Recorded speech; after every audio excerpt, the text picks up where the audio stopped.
है गाइस, कैसे हैं आप सभी। I hope you will be fine. जैसे कि कोरोना का सिलसिला जारी है, वैसे ही फ्रॉड एजेंट का सिलसिला जारी है और कंटिन्यूसली जो हमारे पार्ट चल रहे हैं एक्सपोजिंग के, उसी के अंदर एक और ये वीडियो एडिटिंग हो रही है। क्योंकि वो वीडियो थी सिर्फ फ्रेशर बंदों के साथ फ्रॉड की, लेकिन इसमें कुछ इंटरेस्टिंग है। क्योंकि ये जो फ्रॉड हुआ है थर्ड ऑफिसर के साथ हुआ। थर्ड ऑफिसर एक वेल एक्सपीरियंस पर्सन होता है, लाइक दैट। अभी की सिचुएशन देखते हुए तो एक अच्छा एक्सपीरियंस ही होता है थर्ड ऑफिसर को, लेकिन उसको भी नहीं छोड़ा इन फेक एजेंटों ने। ये उनका नाम है श्रीनिवास, और ये उनका ऊपर इंडोज नंबर है 09NL4336। इन्होंने कैश पेड किया भारतीय शिपिंग एजेंट को ज्वाइनिंग के लिए एज अ थर्ड ऑफिसर, और एक आरपीएसएल लेटर मिला कंपनी का, हेलेना का एग्रीमेंट पेपर है। ये बोल रहे हैं कि सर मेरा मनी मुझे वापस चाहिए। कुछ नहीं, ये वो कंपनी जिन्होंने इनके साथ धोखा किया। ये धीरज सिंह क्रू मैनेजर अपने आप को बताएं, भारतीय शिप मैनेजमेंट। इसका जो एड्रेस है ये सेंट्रल कोतवाली पुलिस स्टेशन, इंदौर, मध्य प्रदेश का है, भारतीय शिपिंग का। मैंने उनको पूछा कि आपने उससे कॉल करो और अपना पैसा वापस भी ले सकते हो। वो बोल रहे हैं कि उसने अपना फ़ोन स्विच ऑफ कर रखा है, कोई अटेंड नहीं कर रहा वो मेरे कॉल को। उसने आरपीएसएल लेटर दिया चेन्नई की कंपनी का, इसका हेलेना का, Helena ship management service private limited, ये RPSL CHN051। तो हेलेना वालों को भी सोचना चाहिए इस चीज़ का। पहली बात तो ये ओरिजिनल नहीं लग रहा मुझे देखने में, ओरिजिनल नहीं है। हेलेना को भी इस चीज़ का सोचना चाहिए कि हमारे नाम पे जो फ्रॉड हो रहे हैं, इस चीज़ के बिहाफ अगेंस्ट उसने भी एक्शन लेना चाहिए कि मतलब मिसयूज़ हो रहा है उसके नाम पर, धोखाधड़ी हो रही है हेलेना के, तो ये गलत है। अभी मैं बोला इनको कि आप FIR करो पुलिस में, उसका कोई आइडेंटिटी नहीं है, तो ये उसका आइडेंटिटी है, पठानिया धीरज सिंह, ये उसका पासपोर्ट है। अब ये बोल रहे हैं कि ये मैं नहीं मानता कि ये ओरिजिनल है या फेक है। उन्होंने कहा ये CTC है उसका, इस पर रैंक लिख रहा है ऑफिसर अदर, जो ये फ्रॉड बनता है धीरज। अब इन्होंने मुझसे पूछा कि DG शिपिंग साइट पे मैं कैसे कंप्लेंट करूं। मैं बोला ये फ्रॉड की आईडी है। बोले कि ये ओरिजिनल नहीं है, मैं कंप्लेंट कैसे करूं, मैं उससे मिला नहीं हूं। मैंने उनको सारे नंबर दिए, इसके अंदर ये जो हमारा ब्लॉग है उसमें नंबर दिए हुए DG शिपिंग के। फिर मैंने आज इन्हें मैसेज करा, you got your money back. बोले नो सर। मैं बोला मैं उसको फिर एक्सपोज करता हूँ, विद योर परमिशन। बोले yes sir, please try to get money back, पैसा वापस आ जाए। उन्होंने कैश करा, I paid him cash and waiting to join the ship, all my document are valid and real, nothing wrong. मैंने उनको पहले ये कहा था कि कोई अगर आपने तो कुछ गलत नहीं किया, क्योंकि कभी कभी सी फेयर भी गलत कर देते हैं जिस चीज़ के लेकर। उन्होंने कहा सर मैंने कोई गलत नहीं किया, सभी डॉक्यूमेंट मेरे वैलिड हैं, रियल हैं, कुछ नथिंग रॉन्ग। मतलब उसने आपको कैसे अप्रोच किया? Through Facebook. Oh no.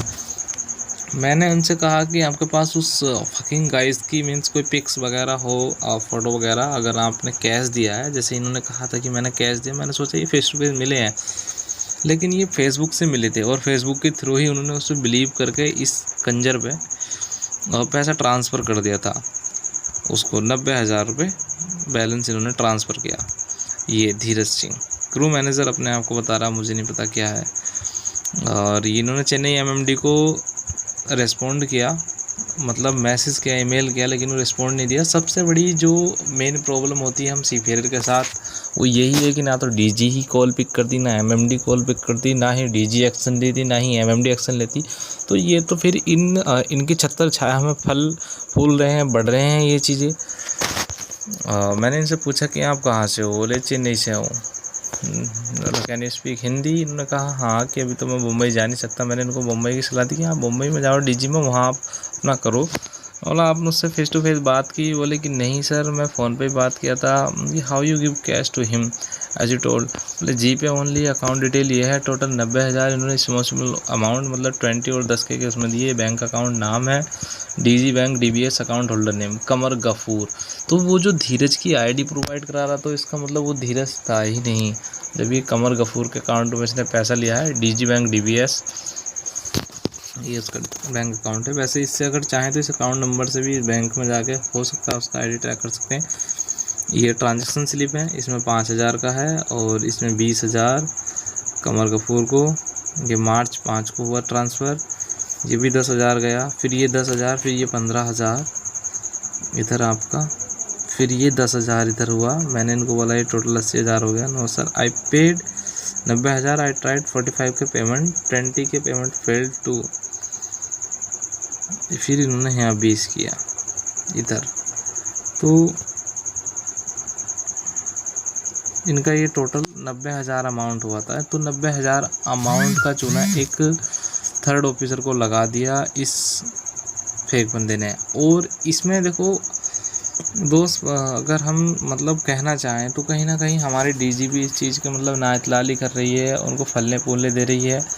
तो क्योंकि स्ट्रिक्ट एक्शन नहीं ले रहे, पुलिस वालों से कंप्लेन करो, वो इस चीज़ को इग्नोर कर देते हैं, तो फिर कौन इस चीज़ के लिए आवाज़ उठाएगा अपनी? हम तुम ही कुछ ना कुछ एक्शन लेना पड़ेगा इन चीज़ों के लिए, हमें अवेयर रहना पड़ेगा, हाई नॉलेज अर्न करनी पड़ेगी। वो पहली बात तो कि हमें ये जो फेक एजेंट है विदाउट नन आरपीएसएल या फेसबुक से जो अप्रोच करते हैं, कॉलिंग, व्हाट्सएप से, इन चीज़ से अवेयर रहना। अगर हमें अपनी वैकेंसी फाउंड आउट करनी है तो हमें सीधे ऑफिस विजिट करना है, फेस टू फेस मिलना है पर्सन से, उसके बाद कोई पिक्स वगैरह उसका ले लीजिएगा आप, तभी आप आकर अपना प्रोसेसिंग वगैरह करिए।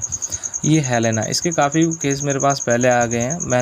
मुझे नहीं पता कि ये फ्रॉड कर रही है, क्या करते हैं, लेकिन लोग इसके नाम पे बहुत ज़्यादा फ्रॉड करते हैं, हेलेना के नाम पे, ये जो आपका आरपीएसएल है। तो मेरे हिसाब से डीजी को भी इसे ख़त्म कर देना चाहिए, क्योंकि ये अपना जो आरपीएसएल सेल कर रहे हैं अदर एजेंटों को, फेक एजेंटों को, तो ये नन अदरवाइज चीज़ है, ये अनाधिकृत है, इसको नहीं करना चाहिए इन्हें। इस चीज़ के खिलाफ भी डीजी कोई एक्शन नहीं लेती। डीजी तो सोई हुई है, एमएमडी उससे ज़्यादा सोई हुई है, कभी कॉलिंग ही नहीं लगती। अभी भी चैट चल रही है हमारी, कभी आप कॉलिंग लगाना चाहो कॉलिंग नहीं लगती। तो सीफेयर वैसे परेशान है, किसी का बास्कीपिंग अटका पड़ा है, वो कॉलिंग कर रहा तो दिक्कत। भाई ऐसे नहीं चलता है। डीजी शिपिंग एक बहुत बड़ी मतलब एक संस्था है, और इस संस्था से ही हम सीफेयर कनेक्ट हैं। जब हमारी संस्था ही हम जिससे कनेक्ट है वो ही नहीं सुनेगी तो हमारी और कौन सुनेगा ही क्या। तो सीफेयर से मेरा एक रिक्वेस्ट है कि आप अपनी वॉइस को आप खुद रेज करें। डीजी शिपिंग तो क्या उसका बाप भी सुनेगा अगर आप खड़े हो जाएं एक बार तो। लेकिन सीफेयर भी बेचारे डर दब के बैठ जाते हैं, क्योंकि एजेंट भी उन्हें डरा धमका देते हैं। ऊपर से पॉलिटिक्स प्रेशर इतना होता है इन चीज़ों का, बहुत ज़्यादा।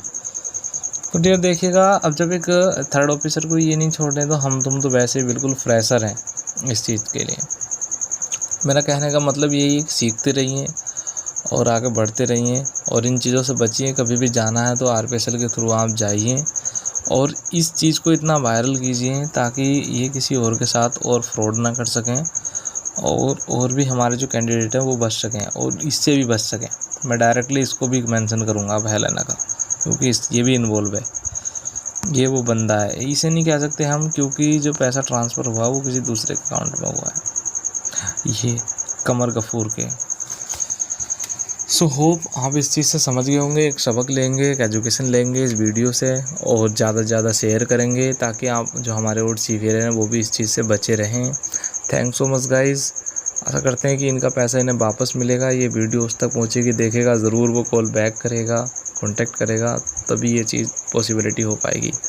तो शेयर करें इसे मैक्सिमम। जय हिंद।